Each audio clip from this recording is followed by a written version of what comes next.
সকালে হাঁটতে বের হয়েছি, চারপাশে এক অপূর্ব দৃশ্য।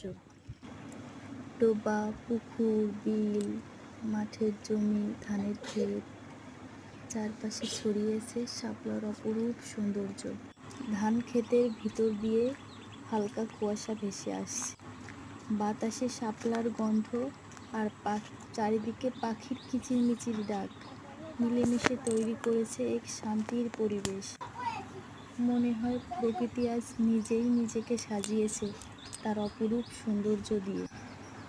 আমরা শহরের কোলাহলে যে শান্তি খুঁজি, সেটা হয়তো লুকিয়ে আছে এই প্রাকৃতিক সৌন্দর্য ভরা গ্রামে।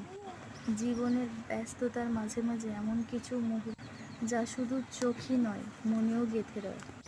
প্রকৃতির এই শুদ্ধ রূপ আমাদেরকে মনে করিয়ে দেয় শিকড় এখনো মাটিতেই রয়েছে।